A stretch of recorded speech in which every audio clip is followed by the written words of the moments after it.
Welcome in once again to another July Rankings episode, our final one of the offseason. From here on out, we are getting you geared up with conference previews and best win totals to make you some money. We've already tackled quarterbacks, wide receivers, running backs, skill position units, and just top offenses as a whole. Now it's time to show some love to the other side of the ball. We're going to give you our top defenses for 2025 college football season. For all of our previous rankings, head over to YouTube to catch up on those. Head over to Apple, Spotify, wherever you get your podcast. Just put something in the comments, even if you think we suck. We can take it. We have thick skin. No, I'm kidding. Don't put we suck. Give us a rating. We're not asking for handouts here, but we're asking for some feedback and preferably 5 stars. All right, let's get to the rankings, our final one of the offseason. Let's give everybody the top 12 defenses for the 2025 college football season. Let's start out at number 1. We went with the Texas Longhorns, and we had our buddy Brian Driscoll on the show the other night, and he was a little skeptical of the Texas Longhorns, but man, I mean, we just looking at this team, and again, we talked about them a lot. Skill, position players and playmakers at every level of the defense. They probably have the best back 7 in college football. Yeah. You got Anthony Hill Jr. at linebacker. You got the secondary. You got Michael Taff. Malik Muhammad, Jalen Gilbo, and we haven't even mentioned the front 4. You got Trey Moore, Colin Simmons, freshman Justice Terry, Pete Kwiatkowski is calling the D. I mean, what is not to love in Austin on this defense? Yeah, man. I mean, they've been since Pete Kwiatkowski has been the defensive coordinator there, bro. The Horns have been nasty on that side of the ball. And last year they were in the Power 4 conferences. They were number 3 in total D and number 3 in scoring D, number 2 in turnovers forced, number 4 in third down defense, number 12 in tackles for a loss. Pick 6 previews, Brett Ciancio. We had him on the show here recently. Go check that out on our YouTube, Spotify, and Apple. And also definitely get a copy of Pick 6 previews. Just incredible in-depth breakdown, 2-page analysis on every single Power 4 team. He's got Texas in top 6 in all 3 units, on all 3 units of his defensive previews, which is incredible.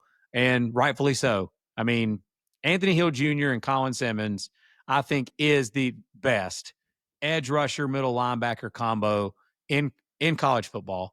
Anthony Hill Jr. is going to be a high draft pick. So is Colin Simmons. I mean, Colin Simmons last year as a freshman was just so nasty. Hard to believe down the stretch last year when you're watching him play that kid was playing high school football the year before. But I just don't see any, if you're playing devil's advocate, trying to think about like what to expect from this Texas defense. The reason why I respect them even more so than ever before. We talked about this defense last year, if you remember, Tyler, going into the season, that we were questioning the fact that they were replacing those monsters on the middle of their defense that they lost to the NFL draft. And now they're replacing some interior defensive linemen again. And, I'm just wondering if they can replace, the Thorpe Award winner and Jahdae Barron on the corners, Alfred Collins and Vernon Broughton and Barron Sorrell in the middle of that interior defensive line.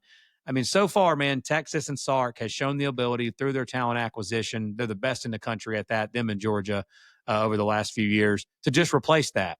And once again, Texas recruited really well. Like you mentioned, Justice Terry on the interior defensive line. But they did a really good job in the transfer portal again, going to get a guy that was 247 Sports had as a freshman All-American from Syracuse on the interior of that defensive line. They're bringing in Cole Brevard from Purdue, who was like all Big Ten honorable mention at Purdue last year. And they brought in a guy from North Carolina. So they're bringing in bodies, bringing in depth because you obviously got to have that in such a long season. But will they hit? Will they be good enough along the interior of that defensive line in the SEC for the Horns this year and in non-conference games against a team like Ohio State? That's the question. But I just think, man, until Texas shows us that it's not next man up like they have been the last 2 or 3 years under Sark and under Pete Kwiatkowski, then I'm just not going to question them too much on this. Number 2, we went with the Penn State Nittany Lions. Returning a lot on defense. Tom Allen's obviously out as a defensive coordinator. He went down to Clemson, but they just replaced him with a guy named Jim Knowles, who led Ohio State to a resurgence the past couple of years on the defensive side of the ball. And Knowles gets a lot of crap online, but any ball knower and any ball watcher out there saw what Ohio State's defense was a couple years ago. He get And he only gets crap online from Ohio State fans that sure, are butthurt that he decided to go to Ohio State, and those people are ridiculous, trying to act like that. Well, Ryan Day took the reins and Larry Johnson took the reins of that defense after that Oregon game. No, I mean they might have tried to change a little bit of philosophy with Knowles, but Knowles was still a freaking defensive coordinator of that team. yeah. And he runs a lot of four-man front. And honestly, his in-game adjustments are elite as a Mm-hmm. defensive coordinator. On his four-man front, he's going to have Denai Dennis Sutton and Zane Durant on the defensive line. They're going to be anchoring things. You're going to have Tony Rojas back at linebacker position with Dominic DeLuca. Both guys had pick sixes in the SMU game. And then on the back end, you got AJ Harris, transfer from Georgia a couple of years ago, Zakee Wheatley. So this defense is absolutely loaded. It is, man. And I like the UNC transfer that they got too. And Amari Campbell at linebacker going to add depth at the linebacker position. Zariah Fisher, he missed 2024 with an injury. He was supposed to be a starter and a really good piece for them last year on that defensive line. He's back. Pick six previews again had him ranked as his number one defensive line and number two DBs and number 12 linebackers in his overall units. Dude, they had 10 defenders last year that made all Big Ten all Big Ten teams last year, first, second, third teams last year. Half of those return on this unit. They were number 5 in tackles for a loss, number 7 in turnovers forced last year. They were top 6 in the Power 4 in scoring D and total D. And again, they bring a ton of those people back, like you just said. Now, let me ask you something. Obviously, Penn State, the issue with them has not been defense.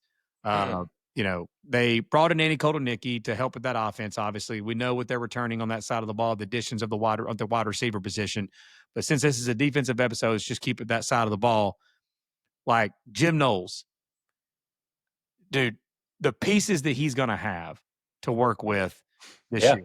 I mean, will you be shocked? I will, if they're not one of the top 5, like in just about every statistical category at the end of this year. No, I mean, it's basically, talent, discrepancies may be a little off, but it's almost a carbon copy of what he had last year at Ohio State with the experience and everything. I mean, we talked all offseason about how Penn State had so many guys coming back this year. Yeah, I agree with that 100%. The amount of ball that a lot of these dudes had played at a high level already in college football, the amount of snaps that they've had at all 3 levels of this defense that he's going to have to work with, like you said, is very comparable to what he had at Ohio State. Obviously, we can sit around and argue about the overall talent, but again, this Penn State defense is not lacking talent at all. They're going to have I remember Pick Six Previews was telling us about when we had him on that he's got several guys on this defense, like almost more than anybody in the country, that is projected on his NFL mock drafts that he did this year for his preview. Number 3, we got the boys from Alabama down in Tuscaloosa.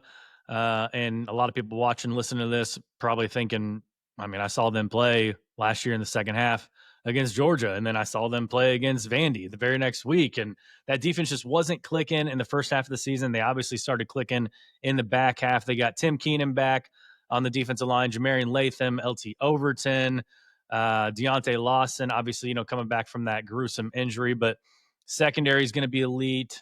Take it away, man. How do we think the Alabama Crimson Tide defense is going to be looking this year? Well, I just think that the transition to Kane Womack, obviously, for forever, the Nick Saban defenses that they had there for a long time, obviously really good. But, dude, the back half of the season, like you just mentioned, this defense really shaped up and came into form. They return a ton of production, the majority of the production from that defense last year. The secondary is going to be one of the 2 or 3 best secondaries in the country. They return both corners, both safeties. Are back. When last year when Keon Sabb went down, he was a transfer from Michigan. When he went down with an injury, kind of middle of the year, Bray Hubbard stepped in and ended up. Now he's projected to be one of the best safeties in the country this year. So now Keon Sabb's back from injury. He's going to be playing alongside Bray Hubbard, and then you got both corners back for Bama on both sides, on both corners there. The inside linebacker position is a position that is a little bit worrisome because of the injury to Deontay Lawson when he blew out his knee in that Oklahoma disaster at the end of last year. He's projected to be ready when the season starts, but obviously you're worried about that when it's such a significant knee injury like that. But they brought in Nikhai Hill-Green from Colorado. I know a lot of people are thinking like, oh, they brought in a defender from Colorado. How good can that guy be? He was one of Colorado's best defenders last year. He used to be at Michigan. He was recruited out of high school to go to Michigan and actually played there early on, ended up transferring. But just, man, overall, I just think that the experience that this team has with the returning production that they have, with how good they were down the back half of the season last year under Kane Womack. They were number 4 last year in all the Power 4 in turnovers forced in this swarm defense and that vision coverage that they run. Number 8 in third down defense. Again, I'm going to tout Pick Six here. Pick Six Previews has them top 6 in all 3 units. One of the only teams in the country. We mentioned Texas a minute ago. They're one of the only teams in the country that are top 6 in the all 3 units for Pick Six Preview. So as long as they can stay healthy at the linebacker position, I feel really good about this defense with the depth they're going to have on the defensive line and in the secondary. Number 4, we got Notre Dame. They're replacing a lot as well on the defensive side of the ball. They replaced Howard Cross and Riley Mills with Gabriel Rubio and Louisville transfer Jared Dawson. You got to replace Jack Kaiser, but they got Drake Bowen, who's going to head up that defense and be the main play caller for that defense. They've still got an elite secondary as well with Leonard Moore and Christian Gray at the cornerback positions, Adon Schuler, Devontae Smith transferred in from Alabama. This has a chance, I don't think it will do this, but this has a chance to backfire with the hiring of Chris Ash taking over for Al Golden. Because, you knew what to expect with Golden, and you just kind of, it's an unknown right now with Ash, but you kind of got to trust Marcus Freeman's track record with hiring coaches, especially on the defensive side of the ball. Yeah, man, I think Marcus Freeman has earned the right to have the respect now of one of those coaches. Like we talk about, certain teams, like you're never worried about certain teams' offense, like Lane Kiffin and Ole Miss. I'm never worried about like Ole Miss's offense or any team that Lane Kiffin coaches of his offense. I'm never worried about a Texas offense under Sark. I'm never worried about a Georgia defense as long as Kirby Smart is the head coach there. I'm not worried about a Notre Dame defense as long as Marcus Freeman is going to be the head coach there.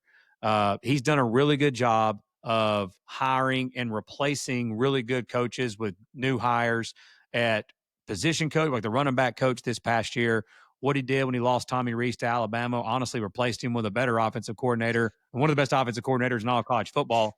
My number one offensive coordinator in college football, according to me, and Mike Denbrock.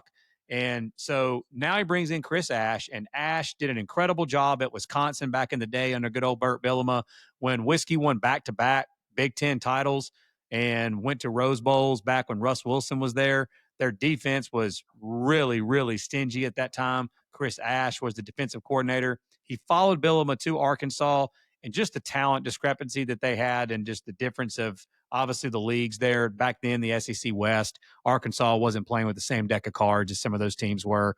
Defense was booty that year at Arkansas. And then he ended up moving on. He was also the defensive coordinator at Ohio State under Urban Meyer. Yep. And whatever you may think of Urban Meyer as a person, whatever, I think everybody agrees that dude can freaking coach. And he always had an elite staff around him at Florida, back in his days at Utah, and at Ohio State. His assistants were just good everywhere he was at. The dude he trusted to run his defense, in that when they won the national championship in 2014, and then that 2015 team that was honestly probably better than that national title team in 2014 that stubbed their toe against Michigan State, had the number 2 defense in the country that year. Chris Ash was the DC then. So he's got a proven track record.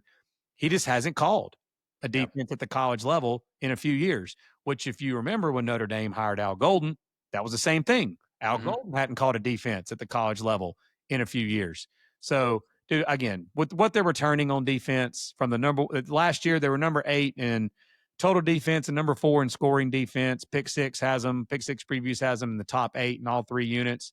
They were number 1 in the country last year in turnovers forced, and they were number 1 in the country in defensive touchdowns. And a lot of that had to do with that secondary that was so good last year, and they returned the majority of that secondary. So, as long as Marcus Freeman's there and Chris Ash just doesn't need to mess it up. And I think this Notre Dame unit's going to be ridiculous again on that side of the ball. Number 5, the Clemson Tigers. We mentioned Tom Allen leaving Penn State. He went down to Clemson, replaced Wes Goodwin. I think they have the best defensive line in college football right now. TJ Parker, Peter Woods, DeMonte Capehart, all three proven guys on the defensive line. Hey, don't forget Purdue transfer, baby. Another Yeah, Purdue another transfer. Purdue transfer will help. And again, Dabo doesn't go into the transfer portal often, so when he does, you should pay attention. I think Sammy Brown has a bounce back year and takes a leap at the linebacker position. Hang on. We got to start. Not a bounce back year. He Yeah. was incredible. I knew what you were meant to say there. Yeah. But yeah, he was incredible last year and was one of the best linebackers in the country the back half of the season last year. I don't want to get caught misspeaking again. I really don't. We can't do that. Can't do that. This whole episode, out of nowhere, somebody will just key on that and only that. But I knew what you meant to say there. You didn't mean to bounce back. You meant to say, just a leap. Yeah, just another. A bounce, not a bounce back. There you go. Bounce. And then Avion Terrell out in the secondary could be an All-American this year. So I think every level again at the defensive side of the ball for Clemson, especially in that ACC. I mean, pick six again has them number one D line in the conference, number one linebacking unit in the conference, and number one secondary unit in the conference. Yeah, you were talking about how Texas has the best back part of their defense. I think the best front seven in the country really might be Clemson. With that defensive line and with the pair of linebackers in Sammy Brown and Wade Woodaz. Wade Woodaz was one of their leading tacklers. He was their second leading tackler last year. And then Sammy Brown, if he would have started and played the entire season and you extrapolate his numbers out per game, he would have led Clemson in tackles by a ton last year. And he was the former 5-star coming out of high school. Sammy Brown was, and the Butkus Award winner in high school, coming out of high school.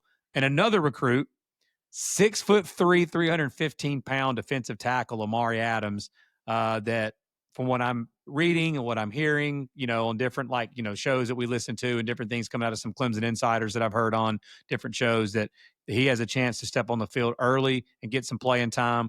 Like you mentioned, the veteran secondary. I just think Tom Allen too, man, is a better fit. I think he's a better fit for this defense. Wes Goodwin. I mean, when you go from the best defensive coordinator of mine in your lifetime and Brent Venables, I know Wes Goodwin was a longtime assistant at his, which by the way, he's at Oklahoma now under him. It just didn't work out for him, man. I just think Dabo, who's very loyal to his assistants, him going and hitting a home run like that with Tom Allen, I think it's going to just speak volumes and how much better this Clemson defense will be this year. Number 6, the Georgia Bulldogs. This is probably the first time they've been out of the top 5 defenses in a while, but honestly, the list is just too crowded. So you could really interchange a lot of these teams together, but Christian Miller back on the D line, CJ Allen, Chris Colt linebacker, Dalen Everett, KJ Bolden in the back. I mean, they are still the Georgia Bulldogs. They are still loaded with talent. They are still coached by Kirby Smart. They are still coordinated by Glenn Schumann. So they are still going to be solid. And they're going to have to do it again this year against another tough schedule. Yep. Pick Six Previews has them top 5 in all three units. They're the only one that are top 5 in all three of his units. My question for Georgia is how they're normally one of those, again, like Texas, like we talked about. It's Kirby Smart in Georgia is not immune to losing players to the NFL. They lost first rounders in Michael Williams, Jalen Walker, and Malachi Starks to the NFL. But now it's just next man up. It's Christian Miller, Jordan Hall, and Xavier McLeod, and Gabe Harris's turn along that defensive line. I think they have the best linebacker duo in the country in C.J. Allen and Raylan Wilson. That Clemson duo is really good in the middle. Inside, I'm talking about inside linebackers. But I think C.J. Allen and Raylan Wilson is the best duo in the country. They also brought in the number 1 linebacker in the country in 2024 in Justin Williams. He's going to be playing some this year. The tandem of Dalen Everett and Daniel Harris is back at corner. And KJ Bolden last year, who was a 5-star number 1 safety in the country 2 years ago coming out of high school, he played pretty much all season last year and started all season last year as a true freshman, was really good. One of their best players in the secondary down the stretch last year, period, as a true freshman. They got 3 experienced transfers that Kirby brought in that's going to be battling for that other safety spot. As long as, again, Georgia was just banged up, man, on both sides of the ball last year. If Georgia can just stay healthier along that defensive front, I think that'll go a long way for this Georgia squad to be more consistent throughout the year. Last year, Georgia, in any given moment, like the Texas games, for example, they could step up and be one of the best defenses, period, in Yep. all of college football, like we're used to seeing, that Death Star defense. Then they would have those moments, man, where like the first half against Alabama, the first half against Texas, the Ole Miss game, like certain games, man, they just looked inconsistent as hell on both sides of the ball, but really especially on the defensive side. But if they can just stay healthy along that defensive front, I think they're going to be nasty. And we can't go without mentioning one of our favorite transfers, period. I don't know what's going on at the military academies. They didn't even know that you could transfer from a military academy. But, they've got a running back that went to Arizona State at Yep. Army. And then they've got Elo Mendoza, the edge rusher from Army, who's like, again, man, if you could look at a Georgia edge rusher and look like what they would be made in a lab, 6'4", 240 pounds, that can move and can bend, has a lot of twitch. That's what Mendoza is. So again, man, as long as Kirby Smart and Glenn Schumann are there, this defense is still going to be nasty. Number 7, the Ohio State Buckeyes, defending 2024 national champions. Obviously, Jim Knowles is gone. How will Matt Patricia translate back to the college ranks? Obviously, a longtime NFL assistant and NFL head coach.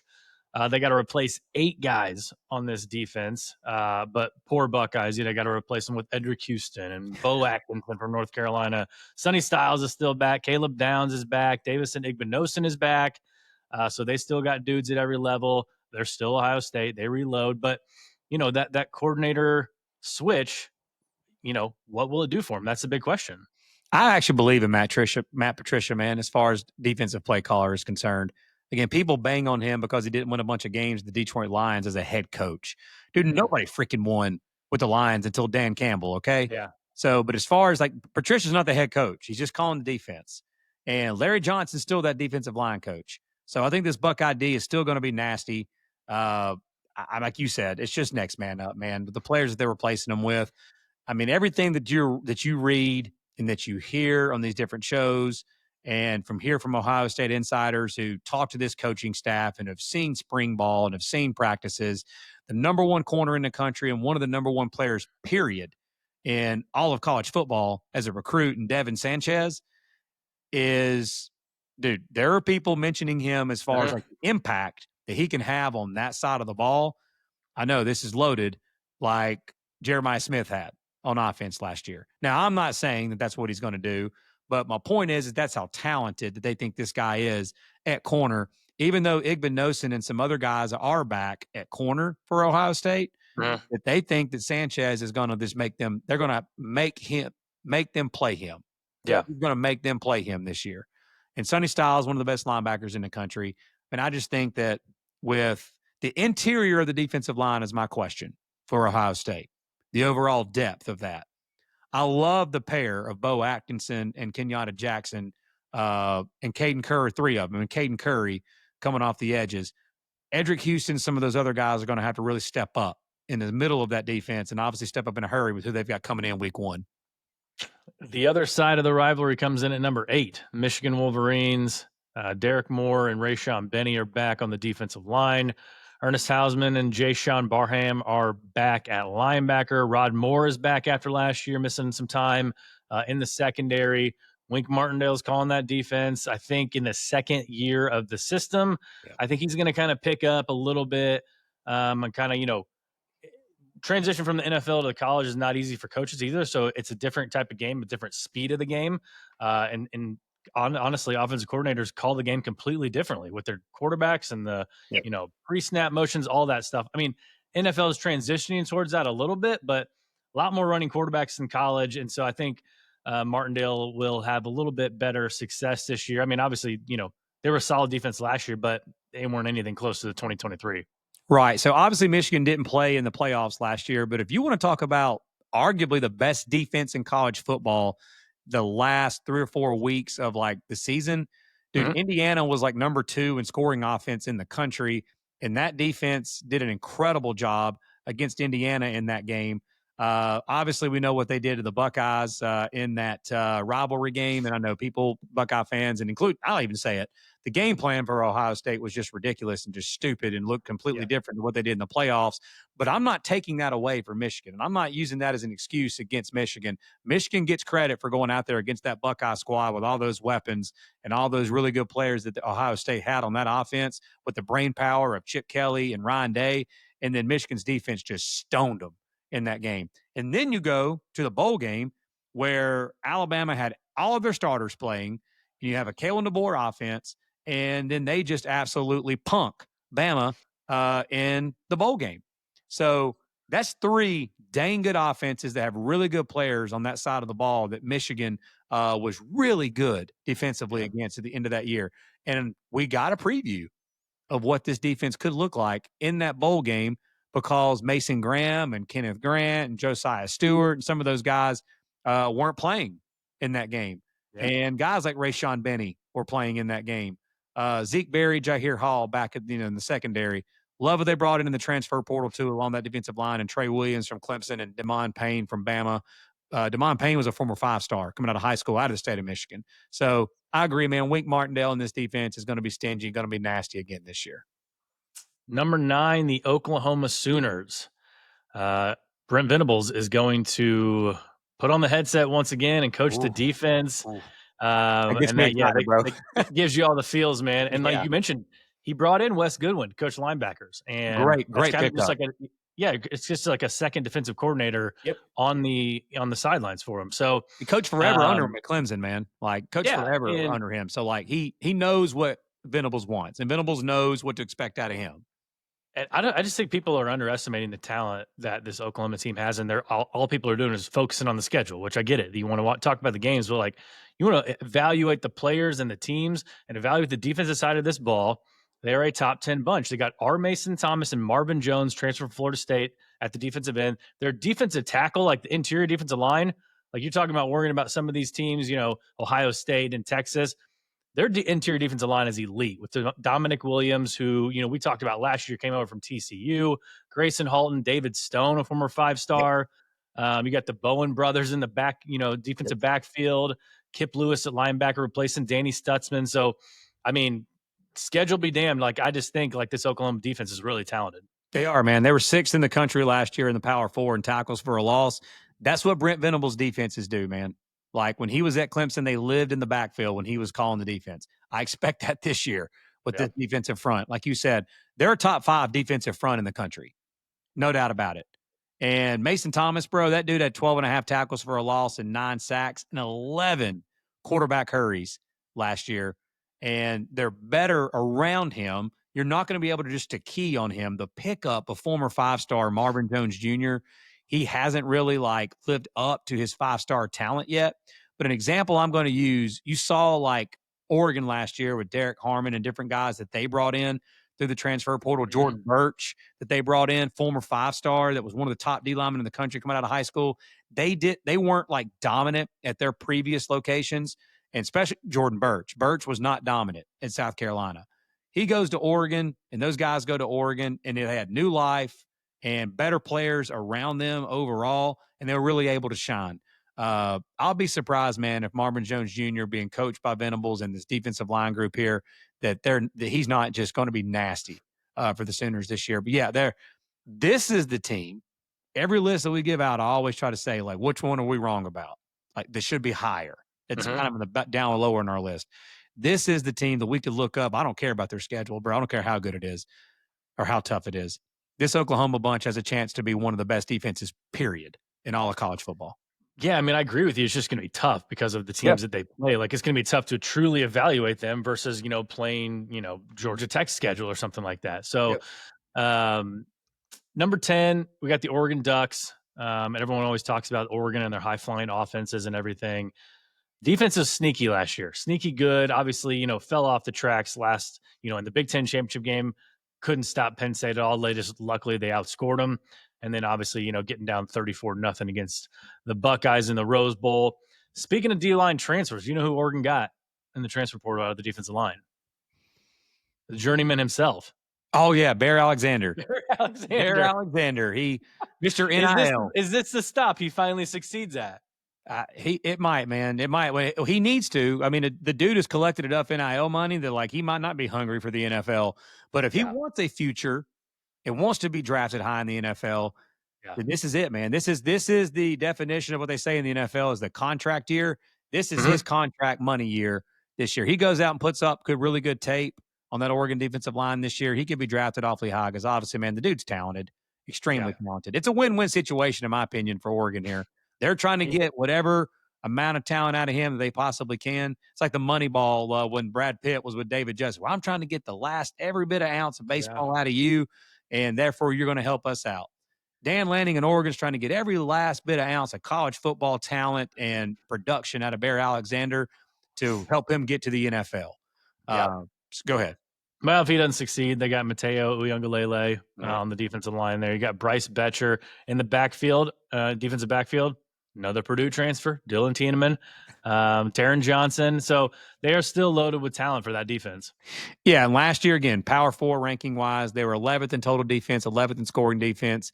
Pick 6 previews this year has them in top 15 in all 3 units. But I want to see them take that next step forward because Oregon, it's kind of how we were talking about with how we've been talking about with Penn State's offense, man.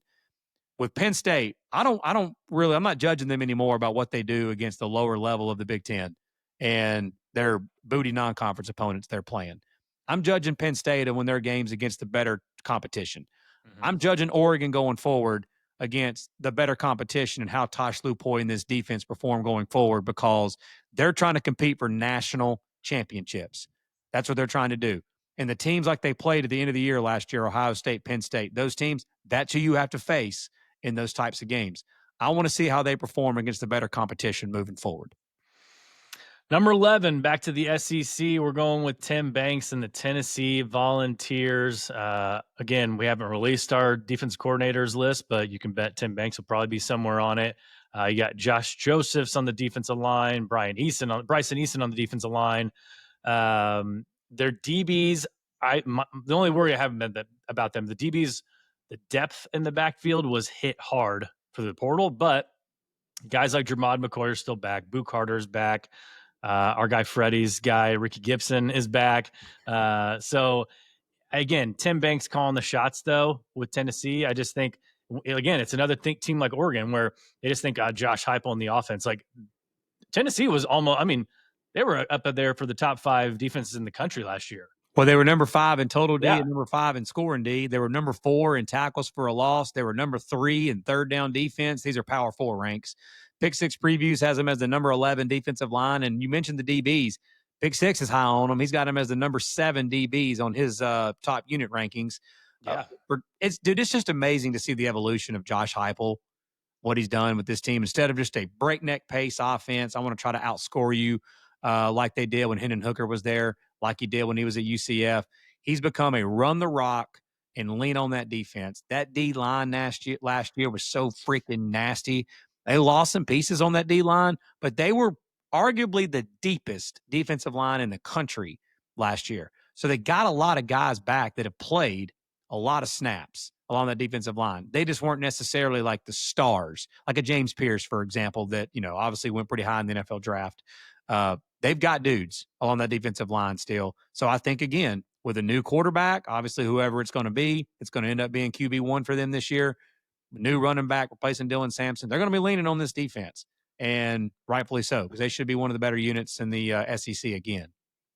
Last but not least, it would not be a top defenses list without Morgan Scalley and the Utah Utes. One of my favorite defensive coordinators in the country, bro. A lot of people probably thought I was going to say Phil Parker and the Iowa Hawkeyes, and trust me, we talked about them, and they're probably 13th on this list because Phil Parker's a heck of a DC, but Morgan Scalley just did it again, man. Like, just absolutely kind of similar to Iowa. No help from the Utah offense last year. Zero help. Yeah. And they just, again, I think they were like top 20 in opponent adjusted per play defense last year in their first year in the Big 12. Obviously, it wasn't a good year for the Utah Utes, but Whittingham and Scally, those guys are going to be looking to bounce back. They got your long lost cousin, Landry Barton, at linebacker. LB. 21. He was the author of the 21st straight season with a pick six. That they kept the streak going for the Utes. They got robbed, by your guys, Cam Calhoun in the Yep. secondary. He went to Alabama. So Smith Snowden is back for DB. You got Logan Fano on the defensive line. So I think with Morgan Scalley, though, you can always trust that Utah is going to have a tremendous defense. Well, to that point, bro, since 2019 under DC Morgan Scalley, the Utes have held opponents to 15 points or fewer 29 times, which ranks ninth most in the Power Four during that span. Last year they're always good on third down, like always. That is a staple under Morgan Scalley. Last year they were the number one third down defense in the Power Four, which was number 3 in the country, but number 1 in the Power Four last year, allowing opponents to convert a first down just 27% of the time, which is nuts. The second closest to them was like around 30%, which in that category, 3% difference is a pretty substantial amount. I feel confident that Morgan Scalley is going to field a nasty, nasty defense again. And as long as Devin Dampier can stay healthy, because that's been their problem, they can't keep a freaking quarterback healthy. I think Cam Rising is still questionable, even though he's not in college football.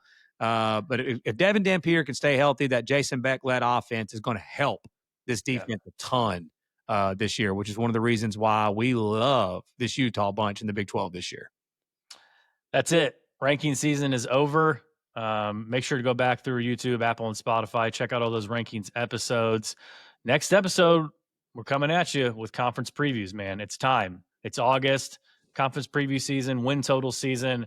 We're going to have guests on talking, Big 10, ACC, SEC, Big 12, the Power 4 conferences. And then before you know it, man, it's 3 weeks away, week 0. Farmageddon. Farmageddon in Dublin, Ireland. What a better place to host that game other than the campuses, of course. I'm already planning out my menu, already figuring out what I'm going to have on ice. Probably some fish and chips. Yeah, dude. Hey, yo, little fish and chips. I hear you. A little Irish. Okay. Yeah. I'm going to try to get me some Irish whiskey or something that game. You never know. Maybe some Guinness. But yeah, man, this has been fun, dude. Preview season's been fun. I've enjoyed it, brother. Yep. For Lance Barton, I'm Tyler Noe. Take care. Have a great rest of your day, and we will see you next time.